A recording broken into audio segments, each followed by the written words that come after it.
අයිබන්ඩ් good මෝනින් දැකලා පුරුදු නෑ නේද? හරි. අද තමයි අපේ පළවෙනි හමුවීම.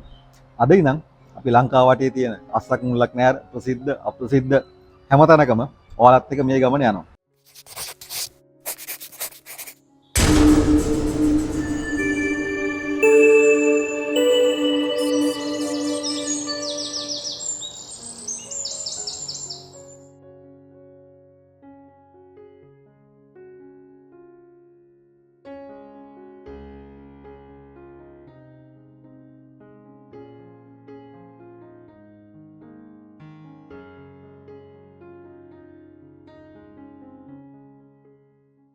එක්දස් 800 ගණන් වල අගභාගයේ නාරංගොඩ හාමුදුරුවෝ වන්දනාවකට මේ බිමට වඩිනවා. මේ බිමට වැඩලා නාරංගොඩ හාමුදුරුවන්ට හිතෙනවා මේක සංරක්ෂණය කරන්න ඕන කියලා. ඒ කියන්නේ මේක දියුණු කරන්න ඕන කියලා. ඉස්සරහ අනාගතයට ප්‍රයෝජනක් වෙනස. ඊට පස්සේ 1902 හරිස්චන්ද්‍ර මහත්තයා ඇතුළු පිරිසක් මේක සංරක්ෂණය කරන්න පටන් ගන්නවා. ඒකට දායකත්වය දෙන්න දකුණේ මහත්තයෙක් 1900 ගණන් වල මුල් භාගයේ ලක්ෂ 2.5ක් මේ බිමට පරිත්‍යාග කරනවා. ඉතින් එහෙම පරිත්‍යාග කරපු එහෙම කැප කරපු පුණ්‍ය භූමියක අද අපි ඇවිල්ලා ඉන්නේ. බලමු කොහෙටද ඇවිල්ලා ඉන්නේ කියලා මාත් එක්ක ඉස්සරහට.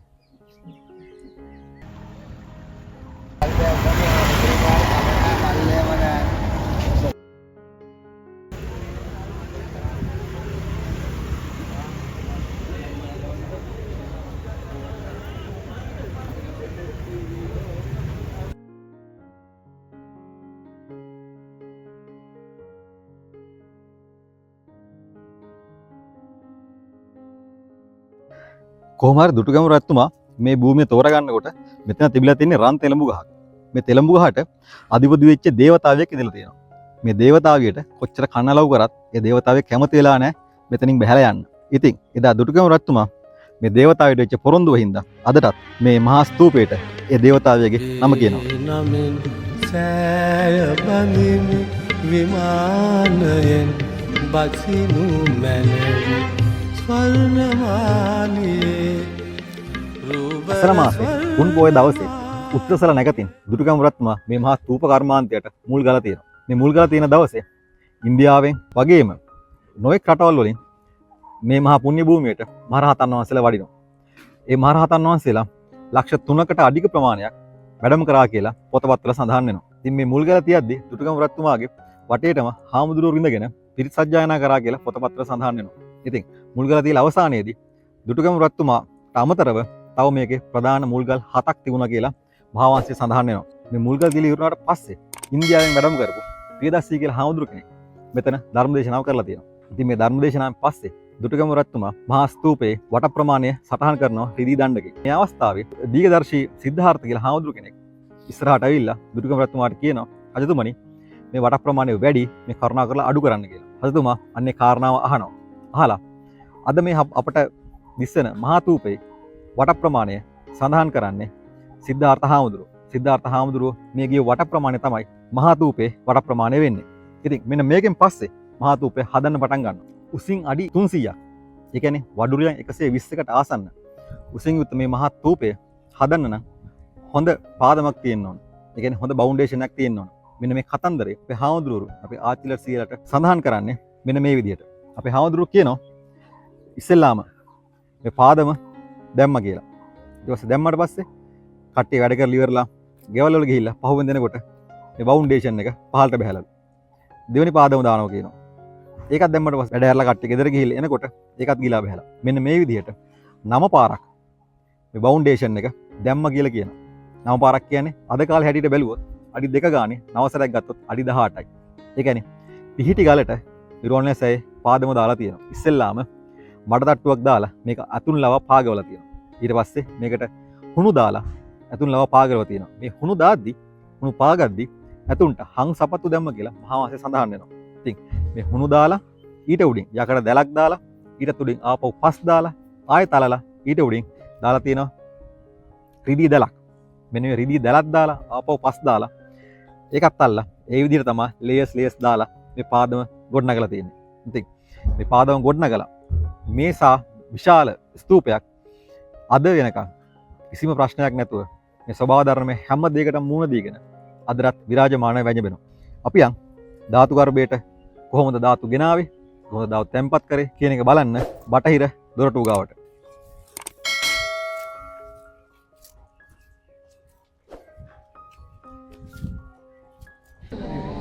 රුවන්වැලි මහසෑයට පූජා කරමින් ජය ශ්‍රී මහා බෝධීන් වහන්සේට පූජා කරමින් සියලු මිත්‍යා දෘෂ්ටි පැහැර කළ මගේ ජීවිතයට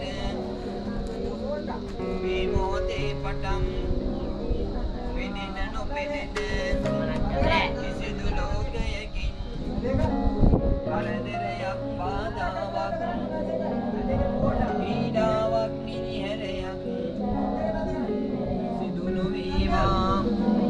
ඇස්මහා කටමහා අනිවින කොටිවින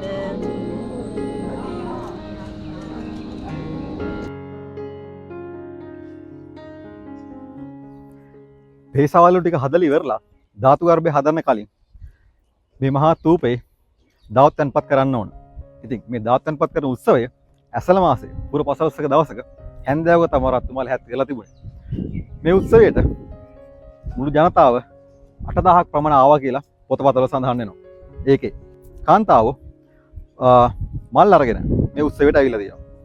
පිරිමි උදවිය උන් කාසරක් ඇවිල්ලා තියෙනවා. පොඩිම කට්ටිය ළමා ලපටි පොඩි අරගෙන කියන්නේ දජ අරගෙන තමයි මේ උත්සවයට සම්බන්ධ වෙලා තියෙන්නේ.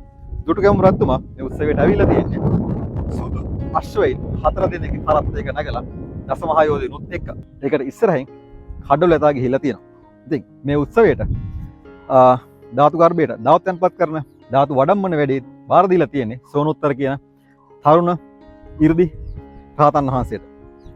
පොතපතවල සඳහන් වෙන විදිහට රජතුමා තමන්ගේ මාලිගයෙන් එළියට එනකොට සෝනුත්තර කියන රහතන් වහන්සේ මම දැන් ඉන්න බටහිර දොරටුවෙන් එළියට ඇවිල්ලා එළියට වැඩම කරලා පොළොවට කිමිදිලා නාගලෝකයට ගිහින් තියෙනවා ධාතුන් වහන්සේලා වඩම්මගෙන එන්න.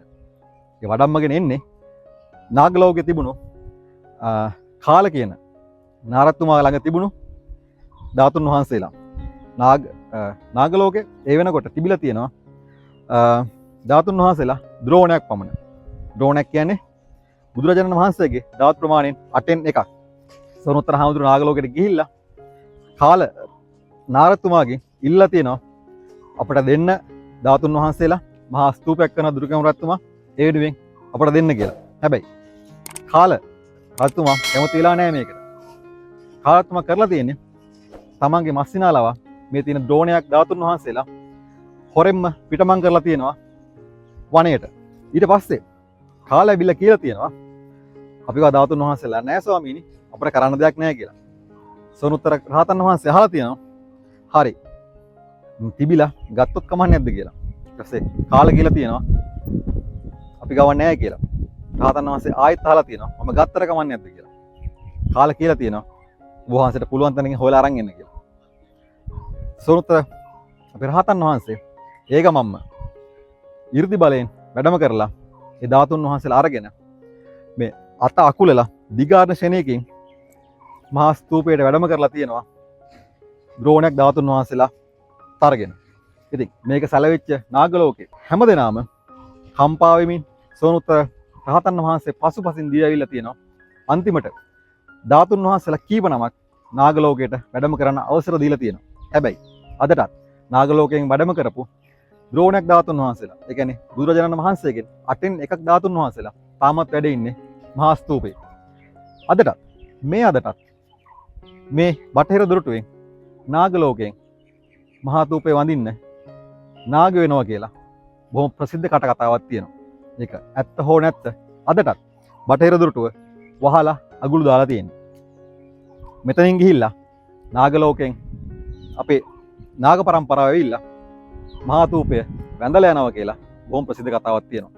ඉතින් මේ ගර්භයේ ඇතුලේ අපි බුදුරජාණන් වහන්සේ උතුරට හිසලා දකුණට පයලා බටහිරට මූණලා තමන්ගේ බුද්ධ ශරීරේ මවලා මේ මහා ගර්භය ඇතුලේ තියෙනවා. ඔයාලා මහා ස්තූපයට ආපු දවසක මේ බටහිර දොරටුව ගාවට ඇවිල්ලා වන්දනාමාන කරන්න අමතක කරන්න එපා.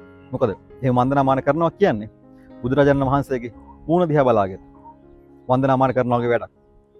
මේ බටහිර දොරටුව අදටත් ප්‍රතිසංස්කරණය කරලා නැහැ. එදා තිබ්බ බටහිර දොරටුවම අදටත් එහෙම්මම තියෙනවා ප්‍රතිසංස්කරණ නොකර බලා ගන්න.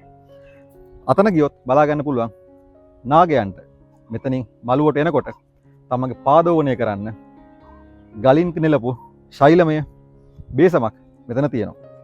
මෙතනින් තමයි නාග ලෝකයෙන් අදටත් මහාතූපේ වඳින්න නාගයෝ වෙනවා කියන්නේ.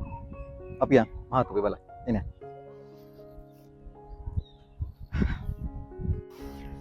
ඉතින් ඔහොම ධාතු ගර්භයේ වැඩ ඉවරනවත් එක්කම මහරත්තුමාව ලෙඩ වෙනවා. මහරත්තුමා ලෙඩ වෙන්නේ මොකද කියලා මහාවංශයේ සඳහන් නොවුනත් වාර්තාවල සඳහන් වෙනවා.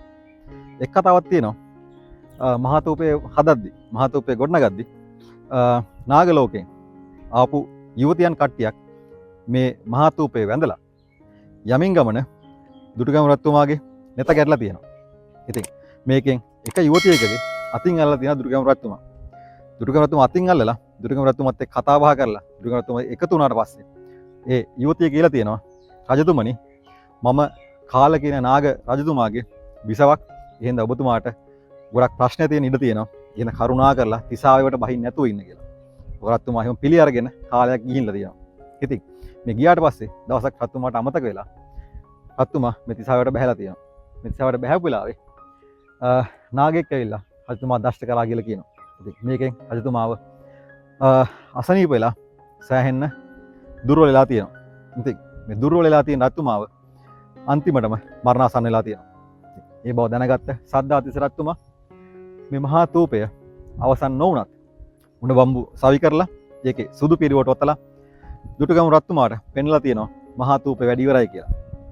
දුටුගැමුණු රජතුමාගේ අවසාන මොහොතේ මහා සංඝරත්නය වැඩම කරලා පිරිත් සජ්ජායනය කරලා මහ රජතුමාට යන තැනට සුබ තැනකට යන්න කියලා ආශිර්වාද කරලා තියෙනවා. ඉතින් මේ වෙලාවේ පොඩි සාමණේර නමක් ඇවිල්ලා ඉඳලා තියෙනවා මේ පිරිත් කියන්න. ඉතින් මේ පොඩි හාමුදුරුවෝ ලොකු හාමුදුරුවන්ගෙන් අහලා තියෙනවා ලොකු හාමුදුරුවනේ දුටුගැමුණු රජතුමා මරණයට පස්සේ ඊළඟ ආත්ම භාවය මොන වගේ එකක්ද කියලා. ලොකු හාමුදුරුවෝ රහතන් වහන්සේ නමක්. ලොකු හාමුදුරුවෝ කියලා තියෙනවා පොඩි නම්බර් මම කියන වෙලාවට මෙන්න මේ මල් මාලේ ආසට විසික් කරන්න. එතකොට පොඩි නම්බර් බලා ගන්න පුළුවන් දුටුගැමුණු රජතුමා මොන ආත්මයටද යන්නේ කියලා. දුටුගැමුණු රජතුමාගේ අවසන් හුස්ම හෙල්ලනකොටම ලොකු හාමුදුරුවෝ පොඩි නම්බර කියලා තියෙනවා පොඩි නම මේ මල් මාලේ ආසට විසි කරන්න කියලා. ඉතින් ඒ වෙලාවේ පොඩි නම මේ මල් මාලේ අහසට විසි කරලා තියෙනවා.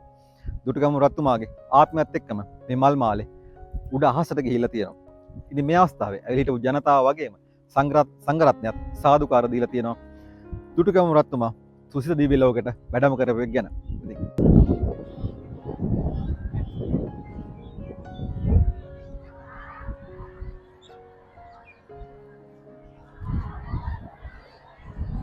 බාතිකාභය රජතුමා දුටුගැමුණු රජතුමා වගේම ශාසනයට මහත් සේවාවක් කරපු රජ කෙනෙක් තමයි බාතිකාභය කියන්නේ. බාතිකාභය රජතුමා හැමදාම රැය කෑම වේලට කලින් රෝණේ ගාවට ඇවිල්ලා තමන්ගේ පූජාව තියලා තමයි රැය කෑම ගන්න යන්නේ. දවසක් රජතුමාට අමතක වෙනවා රැය කෑම ගන්න කලින් රෝණේ සායට ඇවිල්ලා පූජාව කරන්න. බත් මීට අතට අරන් හරට ගන්න හදනකොටම බාතිකාභය රජතුමාට මතක් වෙනවා රෝණේ සායට ඇවිල්ලා පූජාව කරේ නැහැ කියලා. බාතිකාභය රජතුමා එහෙම්ම තමන් ගත්ත බත් මීට පිගානුඩින් තියලා රෝණේ සායට එනවා. ඇවිල්ලා මේ මළුවේ වැඳගෙන වටේ සක්මන් කරනවා. මේ සක්මන් කරනකොට බාතිකාභය රජතුමාට ඇහෙනවා පිරිත් හඩක්. ඒ කියන්නේ ඇතුලේ පිරිත් කියන શબ્දයක්. බාතිකාභය රජතුමා බලනවා. හැබැයි හොයාගන්න හම්බෙන්නේ නැහැ. බාතිකාභය රජතුමා මේ මළුවේ වාඩි වෙලා අදිෂ්ඨානයක් කරනවා.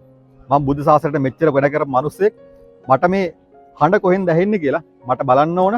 මට ඒක දැනගන්න ඕන. ඒ හින්දා මට මේ වාසනාව උදා කර දෙන්න කියලා බාතිකාභය රජතුමා මෙතන වාඩිලා අදිෂ්ඨානයක් කරනවා. ඒතකොට මේ කරන අදිෂ්ඨානේ සක්‍ර දේවේන්ද්‍රයන්ට මේක දැනගන්න හම්බ වෙනවා. ඉතින් සක්‍ර දේවේන්ද්‍රයා මේ ඇතුලේ ගර්භයේ වැඩ වාසය කරන රහතන් වහන්සේලාට මේ බව දැනුම් දෙනවා. ඉතින් එතනින් ඇතුලේ ගර්භයෙන් මහ රහතන් වහන්සේ නමක් එළියට ඇවිල්ලා බාතිකාභය රජතුමාව ඇතුළට එක් කරගෙන යනවා. ඇතුළට එක් කරගෙන ගිහිල්ලා බාතිකාභය රජතුමාට මේ ගර්භයේ තියෙන හැම දෙයක්ම බලන්න සලස්සනවා.